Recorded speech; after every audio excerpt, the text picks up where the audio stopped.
കമ്മിസ്ഥാനിൽ ഇതൊക്കെ സ്വാഭാവികം.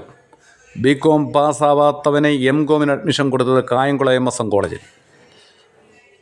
തിരുവനന്തപുരത്ത് പഠിച്ച ഒരുവനെ കാട്ടാക്കട ക്രിസ്ത്യൻ കോളേജിൽ സംസ്കൃതം പഠിച്ചവനെ സയൻസിന് കൊണ്ട് ചേർത്തിട്ട് അവൻ ആൾമാറാട്ടത്തിൽ കൂടെ യൂണിവേഴ്സിറ്റി യൂണിയൻ കൗൺസിലാകാൻ ശ്രമിച്ച കഥ നമ്മൾ വായിച്ചു.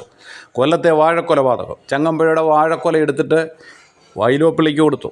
ഇനിയും എറണാകുളത്തെ ഒരു DYFI നേതാവിനെ കിട്ടിയത് 9-ാം നൂറ്റാണ്ടിൽ ജീവിച്ചിരുന്ന ശങ്കരാചാര്യരുടെ ജീവിതകാലം 19-ാം നൂറ്റാണ്ടിലാക്കിയ ആളാണ്.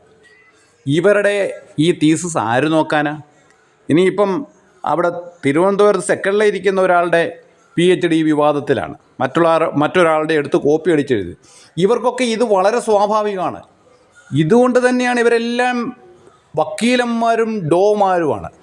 ഇവരെ തട്ടി നടക്കാൻ വയ്യ. ശരിയായ രീതി വിദ്യാഭ്യാസം ചെയ്തവരും നാണക്കേടാണ് ഇവർക്ക്. ഇവിടെ ഒരു മന്ത്രിയെ തന്നെ പണ്ട് ടെൻസും പ്രിപ്പോസിഷനൊക്കെ പഠിപ്പിച്ച ഡൽഹിയിലെ ഒരു ജഡ്ജിയാണ്. ഇവിടെ ഇതേ നടക്കൂ സാർ, പറഞ്ഞിട്ട് കാര്യമില്ല, നാണക്കേട്.